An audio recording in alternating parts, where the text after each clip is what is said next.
예, 김기현 전 울산시장에 대한 경찰 수사에 청와대가 개입했는지 아니면 정당한 업무였는지를 둘러싸고 논란이 커지고 있는 상황이죠. 정치부의 서복현 기자와 함께 궁금한 사항을 좀 더 짚어보도록 하겠습니다. 우선 정리를 하면 당시에 이른바 이제 정보라는 것이 첩보, 예. 정보보다 더 좀 뭐랄까요 초기 단계가 첩보라고도 예. 얘기를 하죠. 어떻게 만들어지고 전달이 된다는 얘기입니까? 일단 지금까지 드러난 첩보의 이동 경로를 보면요.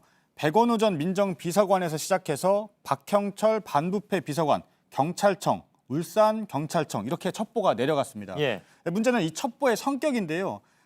야당인 당시 김기현 울산시장을 지방선거를 앞두고 견제하기 위한 하명 수사가 아니냐 이런 의혹이 일고 있습니다. 예. 오늘 이에 대해서 백 전 비서관은 청와대 민정수석실은 고위공직자 등 다양한 분야 인사들에 대한 검증 및 감찰 기능을 가지고 있다 이렇게 밝혔습니다. 그러니까 정당한 절차라는 겁니다. 예. 다만 이제 울산시장은 선출직이기 때문에 예. 고위공무원은 아니기 때문에 예. 당신 민정 쪽에서 살펴볼 대상은 아니다. 뭐 이런 얘기는 지금도 계속 나오고 있습니다. 그 부분이 중요한 쟁점입니다. 예. 그런데 일단 여기에 대해서는 명확한 답변은 하지 않았습니다. 누가요? 예. 백원우 전 민정비서관 예, 지금 부원장이죠. 명확한 답변을 하지 않았는데요. 답변 내용을 한번 보면요. 예. 울산시장 관련 제보를 박형철 비서관에게 전달했다는 보도에 대해 특별히 기억나지 않을 정도로 많은 내용의 첩보가 집중됐다. 이렇게 말을 했습니다. 예. 그런데 앞서 보도해드렸듯이 첩보 문건의 제목에요.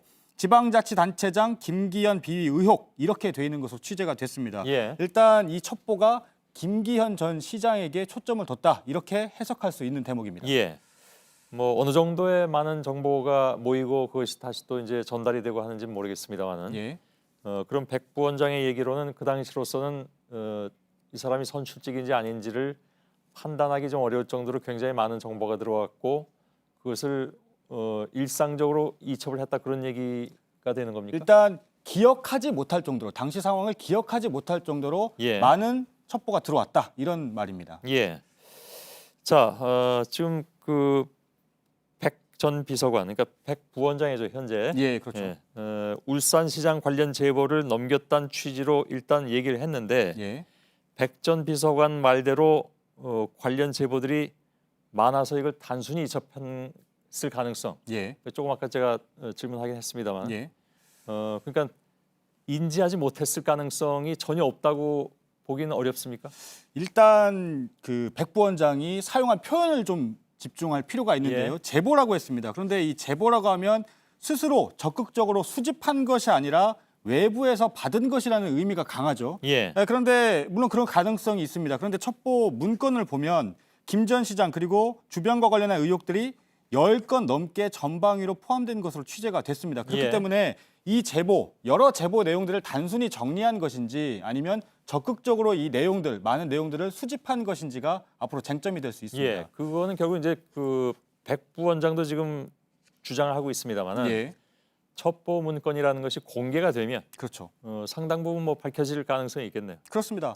그래서 백원우 부원장도 원본 문건을 공개할 것을 요구를 했습니다. 오늘. 예. 그런데 이 원본을 공개하는 건 여러 문제들이 있기 때문에 실제 공개가 될 수 있을지는 현재로서는 알 수가 없습니다. 어떤 예. 문제가 있냐면요. 일단 수사가 진행 중인 상황인 거고요. 또 그 안에는 김기현 전 시장의 사적인 부분이 담겨 있을 수 있습니다. 명예훼손성 내용이 담겨 있을 수 있고요. 아, 그 문건 안에. 그렇죠. 예, 여러 예. 비위 의혹들이 담겨 있기 때문에요. 그리고 앞서 김태우 전 행정관의 경우에도 청와대의 첩보 문건을 공개해서 재판에 넘겨지기도 했습니다. 예, 예. 예. 아, 그 법적인 문제가 따른다 그런 얘기군요. 그렇습니다. 그건 어차피 기소가 되면 만일에 예, 그러면 자연스럽게 공개가 될 수 있는 문건 아니겠습니까? 그렇죠. 나중에 재판까지 혹여나 가게 된다면 예, 예. 법정에서는 공개가 될 수 있는 부분입니다. 예, 알겠습니다. 사실 이 사건은 황운하 전 울산경찰청장이 작년에 고발됐습니다. 그렇습니다. 근데 왜 지금에서야 수사를 하느냐? 예, 1년 동안 그러면 검찰은 뭘 했느냐? 예, 따라서 이것이 예, 결국 이제 조국 전 장관으로 향하는 길에 예, 이용되고 있는 것이 아니냐? 예. 이런 의문들이 많이 제기되고 있습니다. 실제로 그런 지적들이 나오고 있죠. 예. 그런데 오늘 검찰은 이 부분에 대해서 반박을 했습니다. 어떻게 했냐면요. 김기현 전 시장이 무혐의 된 지 2달 뒤인, 그러니까 이 김기현 전 시장이 본인의 주변 의혹으로 예. 무혐의 된 게 올해 3월이었습니다.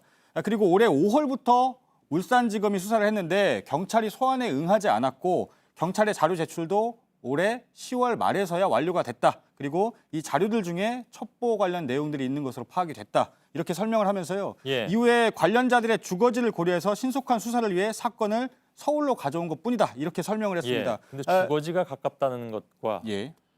이것이 중앙지검으로 올라왔을 때 어떤 정치적 의미, 예. 이것은 상당히 좀 차이가 있을 수도 있는데 예. 그러니까 그런 얘기가 나오는 거 아니겠습니까? 일단 중앙지검에서 수사를 한다는 것부터가 이목이 집중되는 건데요. 그럼요. 그런데 앞으로 수사 상황을 보면 청와대 관련 수사가 많이 진행이 되는 거는 사실이긴 합니다. 이것을 시작으로 해서 그렇죠. 일단 이 문건 전달자인 박형철 비서관도 소환 조사가 이루어져야 될 것이고요. 예. 최초의 전달자로 지목된 백원호 부원장도 소환 조사를 해야 되기 때문에 예. 이 부분에 대한 신속성을 아마 판단을 한 것으로 보입니다. 뭐 예를 들어서 울산까지 내려가서 받을 수는 없을 테니까 예. 뭐 그런 얘기인가요? 예, 그런데 뭐 백원호 부원장은 이렇게 말했죠. 1년간 참고인 피의자 조사도 하지 않았는데 이제서야 중앙지검으로 이첩해서 수사를 한다. 이건 정치적 의도가 있는 것 아니냐. 이런 주장을 하고 있습니다. 예.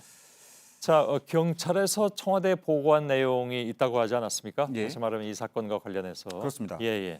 그것도 한 번만 좀 짚고 넘어가죠. 그렇습니다. 경찰이 이 수사 기밀이라고 할 수 있는 압수수색 계획을 포함해서 수사 상황을 청와대에 보고한 것으로 알려져서 논란이 되고 있는데요. 예. 이렇게까지 보고를 한 건 청와대의 하명 수사기 때문이 아니냐 이런 지적이 나오고 있기 때문입니다. 예. 이에 대해서 경찰청 관계자는 압수수색을 사전에 보고하지는 않았다 이렇게 주장을 하고 있습니다. 그런데 앞서 보도에서 보셨듯이 압수수색이 있던 당일인 지난해 3월 16일 당일에 작성된 보고서에 오후 압수수색 예정이란 문구가 담긴 것으로 취재가 됐습니다. 예. 그러니까 경찰청의 해명과는 좀 거리가 있습니다. 예정이라고 되어 있기 때문에요. 일단 경찰청은 청와대와 9번 수사 정보를 공유했다. 이것까지만 인정을 하고 있습니다. 예. 알겠습니다. 여기까지 듣겠습니다. 서복현 기자였습니다.